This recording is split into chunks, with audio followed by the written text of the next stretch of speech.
السلام علیکم ورحمۃ اللہ وبرکاتہ۔ الحمدللہ رب العالمین والصلاة والسلام علی سید الانبیاء والمرسلین محمد وعلی آلہ واصحابہ اجمعین، اما بعد۔ قال اللہ تبارک وتعالی اعوذ باللہ من الشیطان الرجیم، بسم اللہ الرحمن الرحیم۔ یوم یقوم الروح والملائکۃ صفا لا یتکلمون الا من اذن له الرحمن وقال صوابا۔ محترم ناظرین کرام، میں نے آپ کے سامنے قرآن مقدس کی جس آیت کی تلاوت کی ہے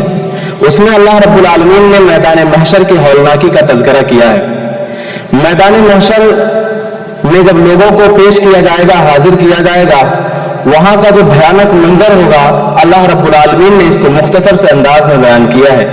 اللہ رب العالمین کی عظمت اور اللہ رب العالمین کی کبریائی کا یہ عالم ہوگا کہ اللہ تعالیٰ نے بیان فرمایا کہ وہاں فرشتے اور روح الامین جو فرشتوں کے سردار ہے صف لگا لگا کر کے سارے کھڑے ہوں گے، لیکن کسی کو اللہ رب العالمین سے بات کرنے کی جرت نہ ہوگی کہ اللہ رب العالمین سے بغیر اجازت کے گفتگو کر سکے۔ زمین سے وہی گفتگو کرے گا، اللہ رب العالمین سے وہی بات کر سکے گا جسے اللہ رب العالمین بات کرنے کی اجازت دے گا۔ اور اللہ رب العالمین کی عظمت اور جلالت کا یہ عالم ہوگا کہ اللہ کی اجازت مل جانے کے باوجود بھی اپنی مرضی کے مطابق کوئی کچھ بھی بات نہیں کر سکے گا، بلکہ وہی بات کرنا چاہے گا جو اللہ رب العالمین چاہے گا۔ اس لیے اللہ رب العالمین نے بیان فرمایا کہ وہ درست ہی بات کریں گے۔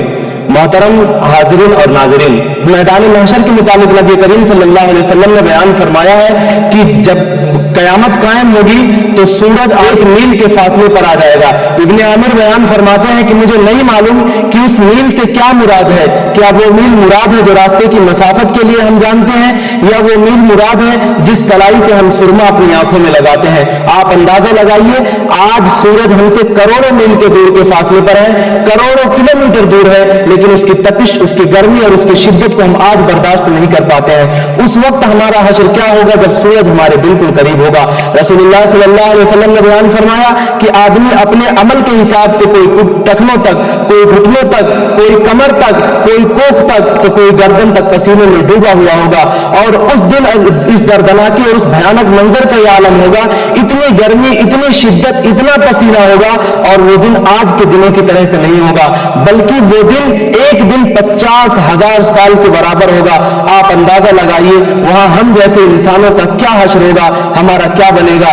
لیکن خوش نصیب ہے کچھ اللہ کے ایسے بندے جنہیں اللہ رب العالمین ایسے وقت میں اپنے عرش کے سائے کے نیچے جگہ دے گا جہاں کوئی سایہ نہ ہوگا سوائے اللہ رب العالمین کے سائے کے۔ رسول اللہ صلی اللہ علیہ وسلم نے 7 قسم کے افرادوں کے متعلق بتایا ہے کہ اللہ تعالیٰ ایسے لوگوں کو اپنے عرش کے سائے کے نیچے جگہ دے گا۔ پہلا وہ آدمی ہوگا عادل امام، جنہیں اللہ رب العالمین نے حکمرانی دی، اللہ نے اقتدار دیا، حکومت دیا، طاقت دیا، قوت دیا، وہ اپنی رعایا کے ساتھ، عدل کے ساتھ فیصلے کرتا ہے، کتاب اللہ کے ساتھ فیصلے کرتا ہے، ان کے ساتھ انصاف سے کام لیتا ہے۔ تو رسول اللہ صلی اللہ علیہ وسلم کے فرمانے کے مطابق ایسے آدمی کو اللہ رب العالمین اپنے عرش کے سائے کے نیچے جگہ دے گا۔ اور جو آدمی اپنی رعایا کے حقوق کو ضائع کرتا ہے اس کے متعلق رسول اللہ صلی اللہ علیہ وسلم نے بیان فرمایا، ما من عبد یسترعیہ اللہ رعیۃ یموت یوم یموت وہو غاش لرعیۃ الا حرم اللہ علیہ الجنہ، کہ اللہ تعالیٰ نے جس کسی کو اقتدار دیا، کسی کو حکمران بنایا، کسی کے ماتحتی میں اگر کچھ لوگوں کو دیا، وہ اپنے رعایا کے حقوق کو ضائع کرتا ہے،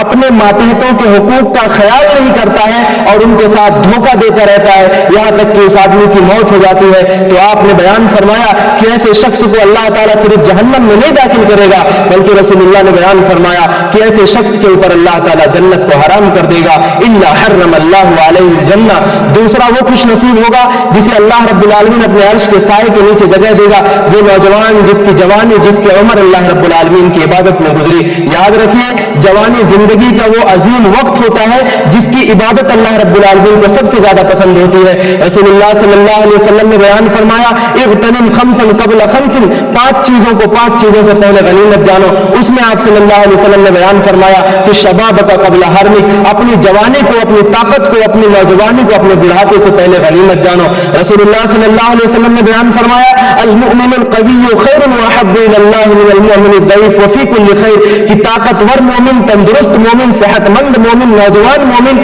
ज़ईफ़ और कमजोर मोमिन से अल्लाह रब्बुल आलमीन की नजरों में ज्यादा पसंदीदा होता है। तमाम खैर के मामलात में अल्लाह रब्बुल आलमीन ताकतवर मोमिन को ज्यादा पसंद करता है। इसी तरह से आप अंदाजा लगाएं, रसूलुल्लाह सल्लल्लाहु अलैहि वसल्लम ने बयान फरमाया है कि क़यामत के दिन अल्लाह की बारगाह में जब लोगों को पेश किया जाएगा, किसी के कदम 5 सवालों के जवाब देने से पहले हरकत नहीं कर सकते। उसमें से आप सल्लल्लाहु अलैहि वसल्लम ने बयान फरमाया, एक सवाल उसकी जवानी के बारे में किया जाएगा कि तूने अपनी जवानी को कहां खपाई। लिहाजा खुलासा यह है इस बात का कि जिस नौजवान की जिंदगी अल्लाह रब्बुल आलमीन की इबादत में गुजरी, अल्लाह की रजा और उसको खुशनुदी हासिल करने के लिए जिसने अपनी जवानी को गुजार दिया, अल्लाह रब्बुल आलमीन ऐसे शख्स को अपने अर्श के साए के नीचे जगह देगा। इसी तरह से उस आदमी को भी अल्लाह ताला अपने अर्श के साए के नीचे जगह देगा जिसका दिल अल्लाह की मस्जिद के साथ लगा हुआ होता है। क्योंकि जो ईमान वाला होता है, जो अल्लाह पर ईमान रखता है, रसूल पर ईमान रखता है, किताबों पर ईमान रखता है, ऐसे ही लोग मस्जिदों को आबाद करते हैं। जो मस्जिदों को आबाद करते हैं, अल्लाह रब्बुल आलमीन से लौ लगाए होते हैं,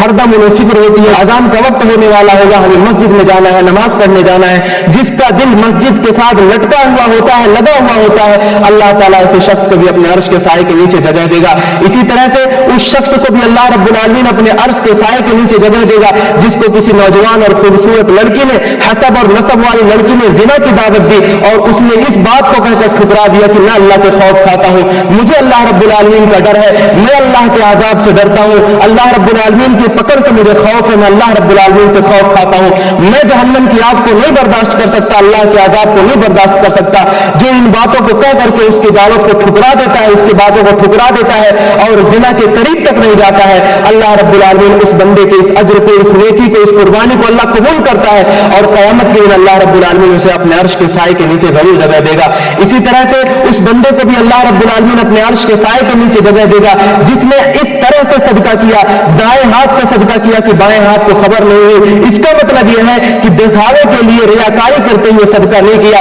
देने वाला जानता है, जिसको दिया गया वो जानता है, उसका रब जानता है कि मेरे बंदे ने क्या खर्च किया और किस इखलास के साथ खर्च किया। अल्लाह की रजा के लिए जो अल्लाह रब्बुल आलमीन के रास्ते में खर्च करता है, अल्लाह के बंदों का ख्याल करता है, अल्लाह रब्बुल आलमीन क़यामत के दिन ऐसे शख्स को भी अपने अर्श के साए में लगा देगा। क्योंकि अल्लाह रब्बुल आलमीन ने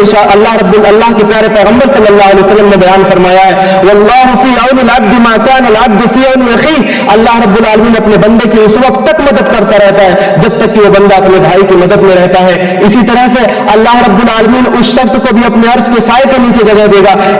जिसने तन्हाई में अल्लाह रब्बुल आलमीन को याद किया और उसकी आंखों से आंसू बह पड़े, रो पड़े। क्योंकि रसूलुल्लाह सल्लल्लाहु अलैहि वसल्लम ने बयान फरमाया है, 2 आंखों को जहन्नम की आग नहीं जला सकती है, जहन्नम की आग उनको नहीं लग सकती है। उसमें से पहली आंख वो है जो अल्लाह के दीन की तरफ पहरेदारी करती है, अल्लाह के रास्ते में पहरेदारी करती है। दूसरी वो आंख जिसने तन्हाई में अल्लाह को याद किया और उसकी आंखों से आंसू गिर पड़े। इसी तरह से अल्लाह रब्बुल आलमीन अपने अर्श के साए के नीचे उस शख्स को भी जगह देगा जो किसी से मोहब्बत करता है तो अल्लाह के लिए मोहब्बत करता है, उससे नफरत करता है तो अल्लाह के लिए नफरत करता है, मिलता है तो अल्लाह की रजा के लिए मिलता है और अलग होता है तो अल्लाह की रजा के लिए अलग होता है। अल्लाह के रसूल सल्लल्लाहु अलैहि वसल्लम ने इरशाद फरमाया, तुफ्तहु अबवाबुल जन्नति यौमल इस्नैन व यौमल खमीस फयगफरू लिकुल्लि अब्दिन ला युशरिक बिल्लाहि शैय्या इल्ला रजुलन कानत बैनहु व बैन अखीहि शहना फयुकाल उन्जुर हाज़ैन हत्ता यस्तलिहा उन्जुर हाज़ैन हत्ता यस्तलिहा उन्जुर हाज़ैन हत्ता यस्तलिहा, कि पीर और जुमेरात के दिन जन्नत के दरवाजों को खोल दिया जाता है। अल्लाह का ऐलान होता है, फरिश्तों को अल्लाह का हुक्म होता है कि जाओ मेरे सारे बंदों को माफ फरमा दो